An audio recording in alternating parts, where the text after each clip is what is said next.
exactamente, para que los que entran después se puedan seguir, o los que no puedan estar hoy puedan seguir la clase. Pero comenzamos en el nombre del Padre, del Hijo y del Espíritu Santo. Amén. Te damos gracias, Señor, por este día, por tu misericordia. Te bendecimos por tu amor. Te pedimos, Señor, que a través de estas figuras bíblicas, de estos temas bíblicos, podamos seguir encontrándonos contigo, con tu palabra, podamos entenderla mejor para nuestras vidas, podamos comprender cómo tú te has revelado para nuestra salvación. Te lo pedimos por Cristo nuestro Señor. Amén. Muy bien. Entonces, hasta la semana pasada hablamos de los jueces. Dentro de la cronología bíblica estamos hablando entre el año 1200, que fue cuando Israel salió de Egipto, al año 1000, cuando Israel, eh, digamos, prácticamente tomó posesión de todo lo que es la tierra prometida. Y hoy vamos a hablar de este periodo que es inmediatamente posterior a los jueces, que se llama el periodo de la monarquía, ¿no? Entonces, todo lo que vamos a decir hoy se encuentra en los libros de Samuel, ¿no? Hasta ahora hemos visto que los primeros 5 libros del Pentateuco hablaban de lo que era la fundación de Israel, ¿no? Los patriarcas, el éxodo del Egipto, toda la ley, Levítico, y el Deuteronomio finalmente como que resume todo lo que es la historia de Israel. Ahí tenemos los 5 libros del Pentateuco, los números hablan sobre todo del tránsito por el desierto, ¿no? Y después tenemos, inmediatamente después del Deuteronomio, tenemos el libro de Josué, que hablamos de Josué, hablamos de cómo es figura de Jesucristo. De hecho, Josué y Jesucristo tienen el mismo nombre. Josué, Joshua, se dice en hebreo, y Jesús es lo mismo, solamente que nosotros lo conocemos por la transliteración del griego, que es Jesús, ¿no? Que pasó a todos los idiomas a Jesús, Jesus, Jesús en francés, bueno, y así, Jesús en italiano, en todos los idiomas pasó como Jesús, ¿no? Pero el original hebreo es Joshua, que significa Dios salva. Entonces decíamos como Jesús cumple todas las promesas del Antiguo Testamento, por eso nos hace atravesar el Jordán para entrar a la tierra prometida. El pueblo de Israel entra a la tierra prometida, pero vimos que esa conquista no fue una conquista tan idealista de un día para otro, sino que se fue dando poco a poco, y el Señor permitió que en Israel se quedaran los enemigos. Y ahí donde surgen una serie de protagonistas, digamos, de héroes, que son los jueces, que vimos el otro día, ¿no? Entonces vimos Jesús, vimos Débora, pues, fundamentalmente, vimos Sansón, bueno.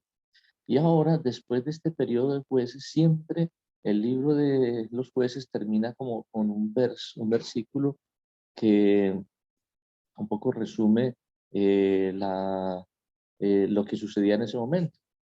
Lo vamos a encontrar, vamos, le voy a decir qué versículo es,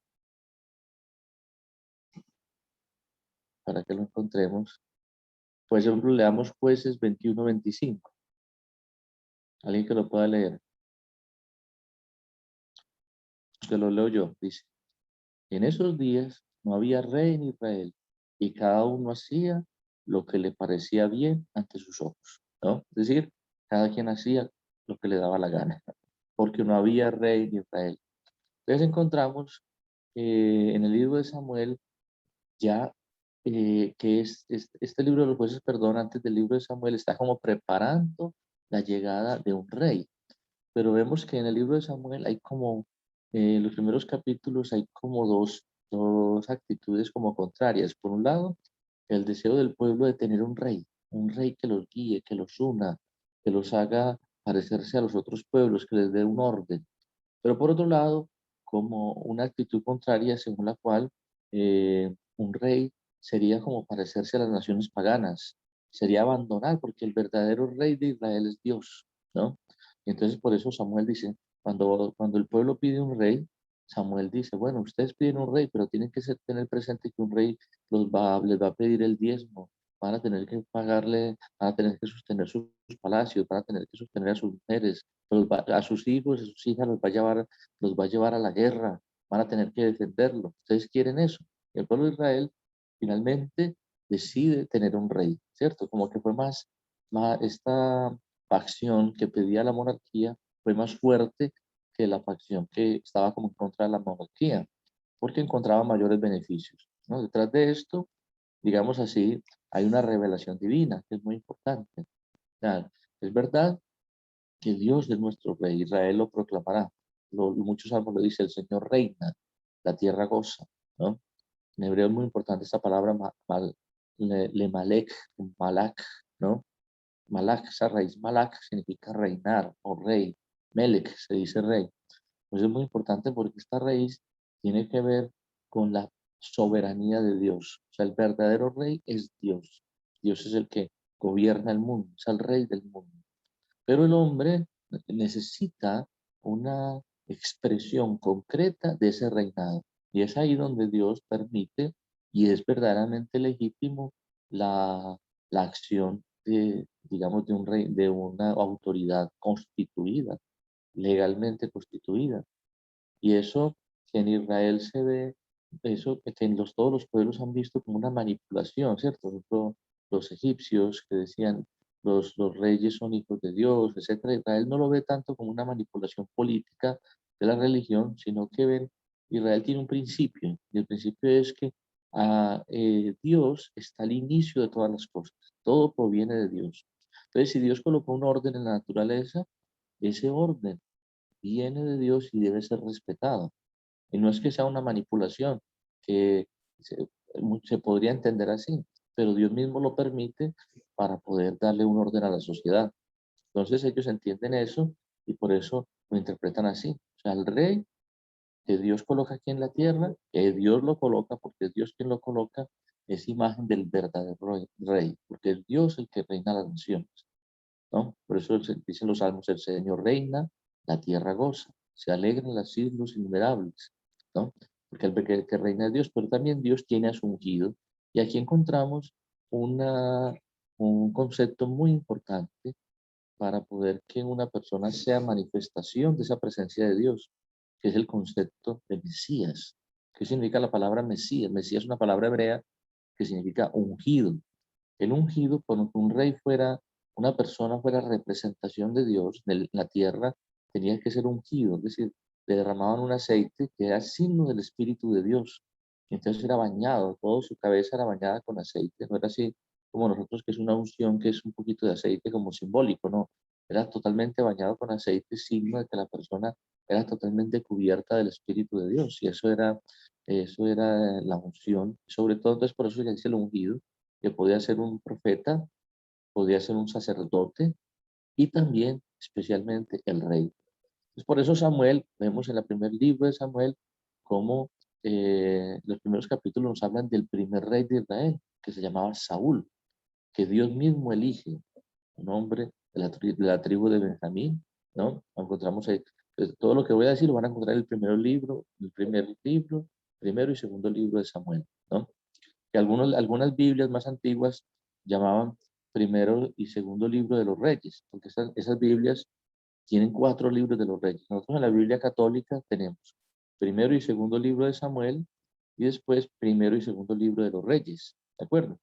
Entonces, ¿quién es este Samuel? Samuel, vemos ahí el primer capítulo, nos presentan a Samuel, el primer capítulo del libro de Samuel, nos presentan a Samuel como un elegido de Dios, ¿no? Un profeta elegido de Dios, que la mamá era estéril, etcétera, y él crece en el santuario, porque tenemos esa oración de Ana, y Dios elige a este hombre para que manifieste su voluntad. A cierto punto, cuando Samuel, de hecho, la palabra Samuel, Shem significa nombre, él significa Dios, entonces Samuel significaría el nombre de Dios.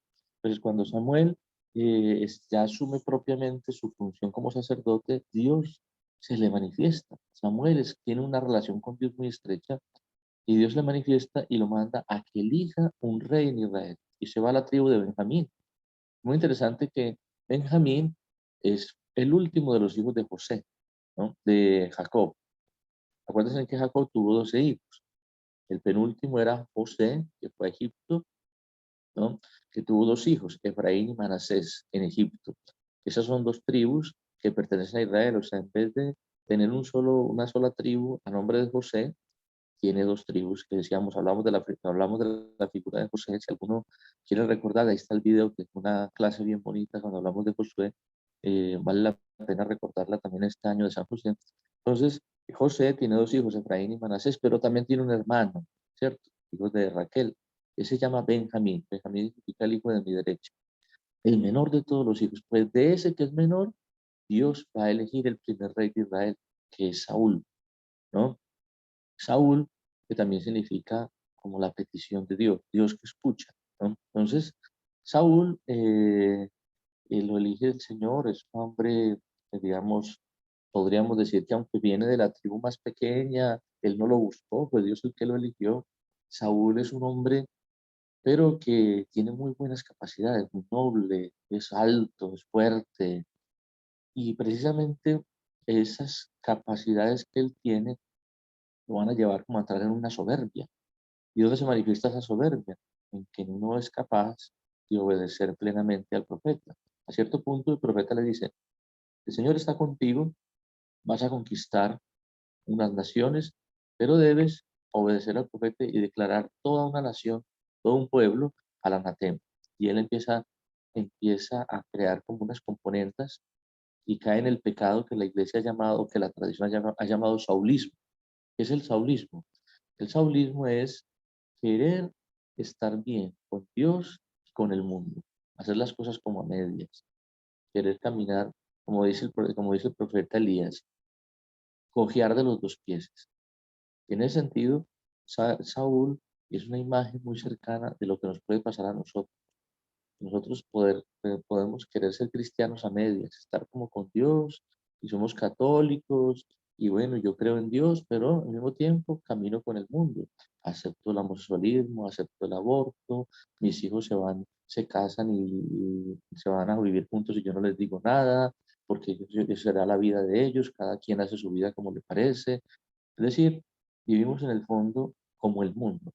Entonces, dicen los padres de la iglesia que quien quiere tener al mundo y tener a Dios al mismo tiempo se va a quedar sin dos, sin los dos, sin Dios y sin el mundo. Eso le pasó a Saúl. Saúl quiso tener eh, una vida como acomodada, porque en el fondo le pareció más justo, ¿no? ¿Para que puede declarar anatema todos esos bueyes, esas riquezas que significaba destruirlas? Y dijo, mejor ofrezcámoselas a Dios y quedarse con ellas para que el pueblo estuviera contento, ¿no? Nos pasa también mucho a los sacerdotes, que muchas veces no decimos la verdad porque nos da miedo que la gente hable mal de nosotros. Ay, ¿qué van a decir? El padre es muy bravo, que este padre no es moderno, que este padre, y a veces nos callamos los sacerdotes. Pues tenemos también ese pecado de Saúl, muchas veces. Muy bien, entonces esto le pasa a Saúl y Saúl, por no obedecer a Dios, lo explica muy bien el libro de Samuel, por no obedecer a Dios, Saúl eh, pierde su reinado, pierde la primogenitura, ¿no? Vemos que aunque los dones de Dios, Dios nos puede llamar, podemos perder por nuestra infidelidad las gracias que Dios nos da. Entonces Dios elige a otro rey. Es muy interesante porque Dios le manda que elija a otro rey y le dice algo muy interesante. Él ya no se va a la tribu de Benjamín, que era la más pequeña, sino a la tribu de Judá, que habitaba en, la, en las inmediaciones de Belén, una familia de la tribu de Judá, en Jesé se llamaba, ¿no? Entonces, el padre, y vivían en Belén, por eso Belén se llama la ciudad de David, porque allí vivía David con su familia, su padre, con todos sus hijos. Pero Dios, Samuel, cuando va a escoger a este rey, tiene que ir a escondidas, porque tenía miedo de Saúl, que Saúl fuera celoso, ya Saúl se había apoderado, ya era rey, se le había olvidado sus orígenes, etcétera, y se había llenado de soberbia, ¿no? Entonces, por eso Samuel tiene miedo y se va a escondidas y Dios le dice una cosa a, a Samuel, no te fijes en las apariencias. Y efectivamente, llega allá donde Jesé, y Jesé tiene todos sus hijos, grandes, fortachones, etcétera, nobles, y le pasa a todos los hijos. Y dice Samuel que ninguno de ellos había sido elegido de Dios. Entonces le dice el papá, ¿falta alguno? Dice, sí, está el más pequeñito, es que está muy pequeñito, y está por allá cuidando las ovejas. Yo tengo que ver a ese, ¿no? Y a ese, que parecía el menos apto para ser rey, es el que elige Dios, que es exactamente David. David tiene de una raíz hebrea que significa el amado, el querido, ¿no? De hecho, en hebreo moderno, Dodi significa, se puede llamar a un amigo o sería como la traducción de sweetheart en inglés, ¿no? My sweetheart, mi corazón o algo así, Dodi, tiene la misma raíz David. Entonces, eh, David es elegido por Dios, ¿no? Y es sacado allá del rebaño. ¿Y cuál es la diferencia de David con Saúl? Si David también está lleno de pecado, porque vamos a ver cómo Dios a David lo va a empezar a bendecir, lo va a empezar a llenar de dones, y David va a pecar también, como Saúl, pero David va a tener una cosa que no tenía Saúl, que era la humildad de no defenderse, de no ser, de reconocer que era pecador. Por eso tenemos una imagen muy perfecta de David. Espero que ustedes lo estén, ciertas cosas que estoy diciendo los vayan anotando. Ese es Salmo 50, ¿no? Que dice, si ustedes lo leen, dice Salmo de David. Salmo de David que cantó cuando él se había unido a una mujer en adulterio, ¿no? Entonces, David empieza a decir, misericordia, Dios mío, por tu bondad, por tu inmensa compasión, borra mi culpa, lava del todo mi delito, limpia mi pecado. Tengo siempre presente mi pecado. Contra ti solo pequé, ¿no? Tengo siempre presente mi pecado. Eso es, esa es la característica de David. Entonces, Dios lo elige a David, ustedes tenemos toda la historia de cómo el Señor lo fue bendiciendo, sobre todo esa batalla que ganó contra Goliat. Es muy interesante porque yo pienso que todos la entendemos, vemos su aplicación en nuestra vida, pues muy clara, porque el Goliat era imagen del mundo, del pecado, imagen de aquellas cosas que nosotros no podemos vencer, es imposible. Decían que la espada de Goliat era gigante, era un gigante, pero David va en nombre de Dios y con una piedra vence a Goliat. Entonces, es como imagen del hombre que en su la humildad es capaz de vencer las cosas porque está con Dios, no soy yo. Por eso dice San Pablo, hablando de la humildad, dice, 3 veces le pido al Señor que este, quite de mí este aguijón, es decir, algo que a él lo humillaba. Y él dice, pero 3 veces me ha respondido el Señor, mi gracia te basta, porque mi fuerza se muestra perfecta en la debilidad. Entonces fíjate que esto es David, el hombre, sí, limitado, pecador, pero humilde, porque sabía que no eran sus fuerzas, sabía que no eran sus méritos, sino que era la gracia de Dios la que le concedía la fuerza para triunfar. Entonces, esto es bellísimo, porque eso nos ayuda a entender por qué Dios dice de David que era un pecador, un adúltero, un asesino, una David que eh, era un traidor en cierto sentido, que tenía mujeres, etcétera. Y Dios dice de David, he ahí un hombre según mi corazón, ¿no? Un hombre según mi corazón. ¿Por qué? Porque él nunca perdió esa conciencia de quién era. Y eso lo llevaba a aceptar la voluntad de Dios. Entonces vamos a ver un pasaje donde me parece muy importante subrayar. Entonces, para seguir con la historia de David, David, el Señor le da la victoria sobre sus enemigos y empieza reinando solamente en la tribu de Judá, ¿no? Al sur. Y poco a poco su reino se empieza a extender por todo Judá hasta que a cierto punto Dios le concede la paz con todos sus enemigos, triunfa, tiene bastantes triunfos sobre los filisteos, porque Dios, como es muy importante esto de cómo Dios elige a David, cómo va poco a poco Saúl va perdiendo poder hasta que finalmente Saúl muere en una batalla y David es proclamado por todo Israel, por todas las tribus de Israel como el rey. Ahí en ese momento Israel propiamente tiene un rey, porque con Saúl estaba todavía como conformándose la monarquía. Aquí empieza la monarquía propiamente con David. Pero a David le pasa un poco como a Saúl, que ya se relaja, ya dice, bueno, ya tengo mis enemigos, ya tengo mi palacio, ya tengo mis reyes, mis soldados, y manda ya a los demás a la guerra. Y esto es bien interesante, esto David que se acomoda y que manda a los demás a la guerra, porque es imagen de cómo nosotros nos pasa muchas veces que cuando ya, mientras que estamos en las angustias y estamos en las dificultades, ay no, mi Diosito ayúdame, mi Diosito ven a mi auxilio, Señor no me abandones y rezamos con una intensidad y nos levantamos por la noche y bueno, y estamos, mejor dicho, una santidad de vida. Pero una vez que ha pasado el problema, ya, bueno, ya rezamos como con desgano, ya la misa, bueno, si no puedo ir a la misa no pasa nada, porque es que estoy paseando, porque va muy bien, porque tengo mi empresa, porque tengo mi buen trabajo, porque ya tengo mi casa, ya estoy acomodado, ¿cierto? Estoy bien, no necesito de nada. Y entonces Dios permite situaciones difíciles. Entonces, ¿qué pasó con David cuando se acomodó? Pues que vino el demonio y le arruinó la vida. Le arruinó la vida. Aunque David podía haber tenido una vida llena de paz, etcétera, su vida se arruinó porque ahí todo le cambió. Porque podía haber sido un reinado, ¿no? Se convirtió en un caos porque, ¿qué pasó? Que estaba él allá descansando, se levanta por la terraza y ustedes van a Jerusalén, se van a dar cuenta que Jerusalén está construida sobre una colina, ¿no? Una colina bien empinada.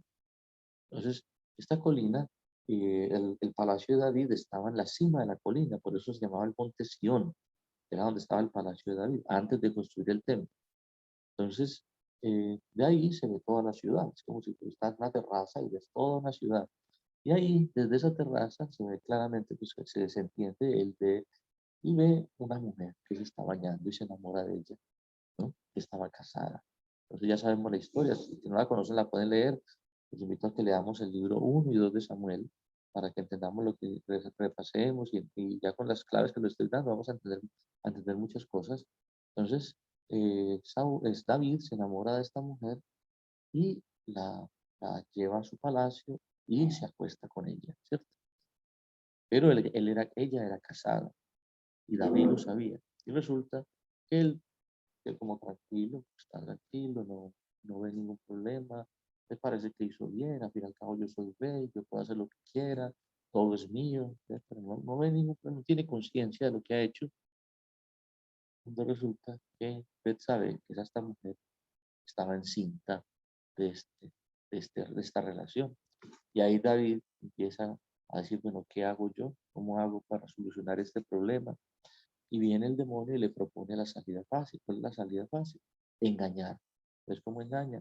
Manda a llamar a Urias, organiza todo muy bien, parece todo muy correcto, llama a Urias y le dice, mira, tú has estado, Urias que era el esposo de Betsabé, tú has estado en la batalla, has estado muy cansado, no puedes quedar así, yo te quiero premiar, vete a tu casa.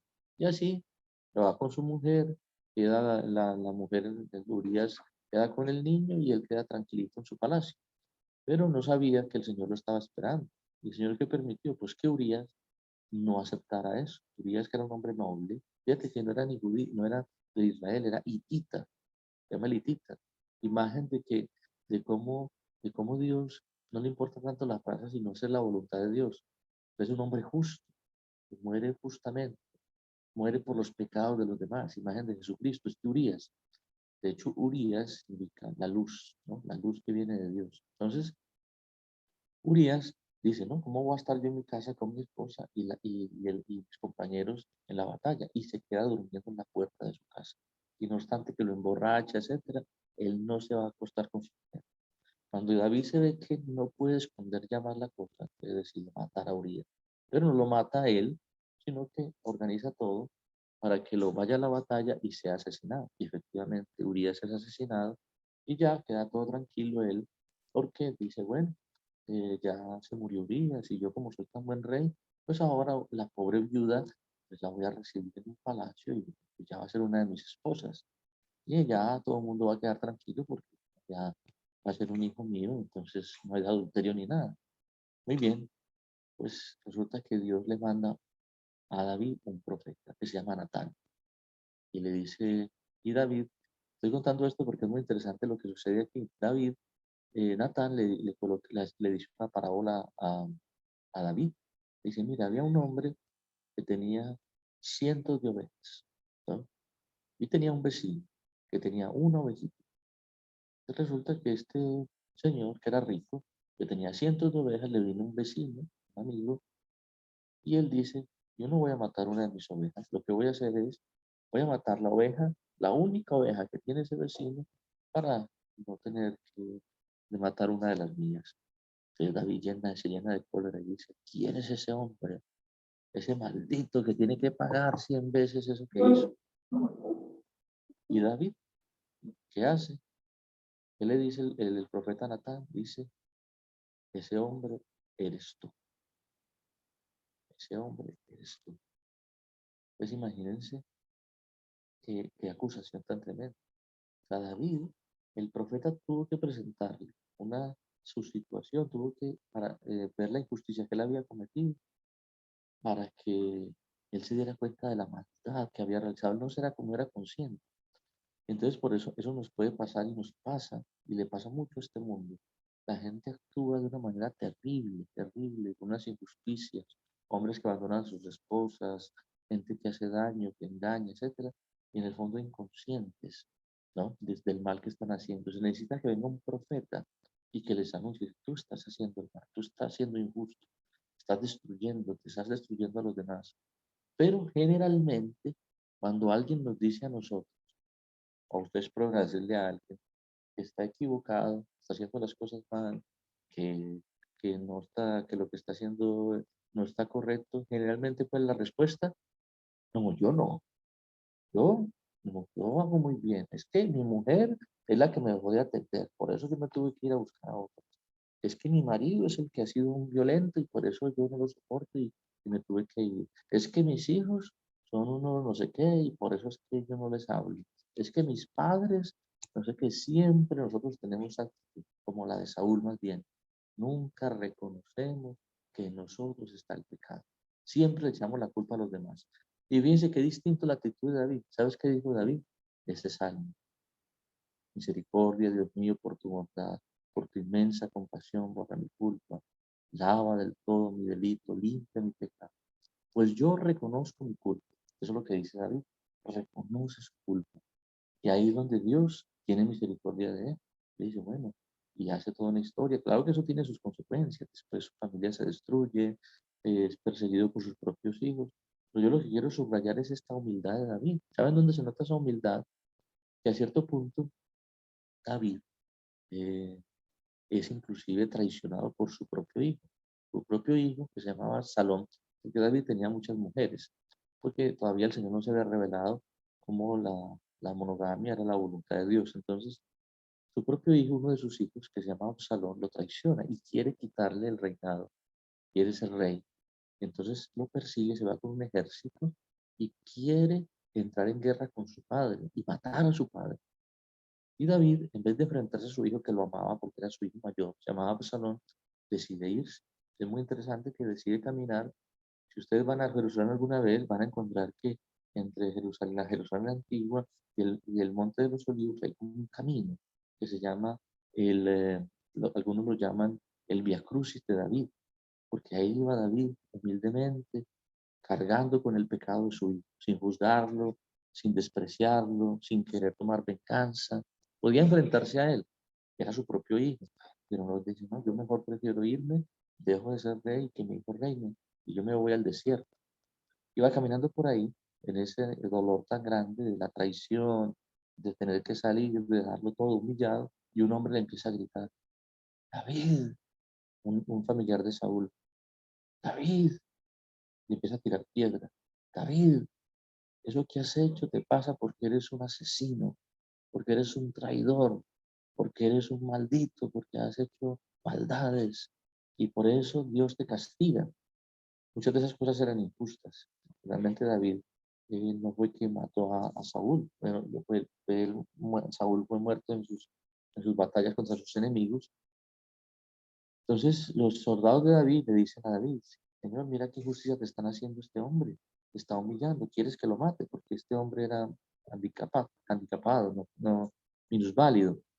Y dice David esta frase que es muy importante, dice, y si Dios le ha dicho a este hombre que me humille, ¿qué tal que yo aceptando esta humillación Dios me bendiga? O sea, David no se resiste a esa humillación, a esa, a esa injusticia que le estaban cometiendo.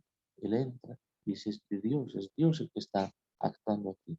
Él se deja llevar por Dios, considera a Dios como la fuente primera de todas las cosas. Entonces, esta actitud de David, de humildad, es lo que verdaderamente es como lo más valioso, diría yo, de David, que es imagen de Jesucristo en ese sentido. Por eso muchos salmos están atribuidos a David y se cumplen en Jesucristo. ¿Por qué? Porque es imagen de este hombre que aunque, no porque Jesucristo sea pecador, pero sí porque con esta humildad, siendo rey, es capaz de aceptar la voluntad de su padre. Y David por eso se va a considerar como a Dios como un padre y hace como una alianza. Dios hace una alianza con David. Yo seré para ti un padre y tú serás para mí un hijo. Y eso se va a cumplir plenamente en Jesucristo.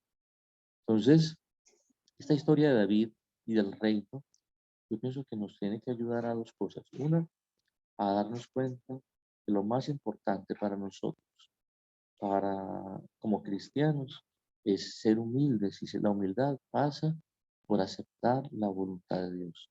Y dos, que esa voluntad de Dios y esa humildad en concreto se materializa cuando reconocemos que somos pecadores, reconocemos que no somos nosotros los que llevamos la historia y en vez de defendernos y de criticar a los demás, aceptamos nuestros propios errores, aceptamos nuestros pecados, porque dice San Juan, quien dice que no tiene pecado es un mentiroso y hace a Dios mentiroso.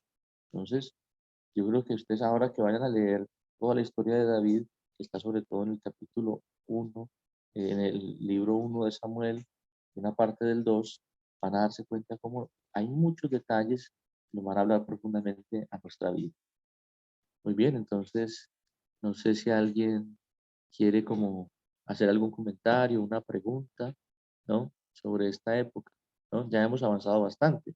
Empezamos con la creación y ya vamos en David, ¿no? Ya vamos a terminar hasta Jesucristo. Nos faltan unas 5 clases más o menos.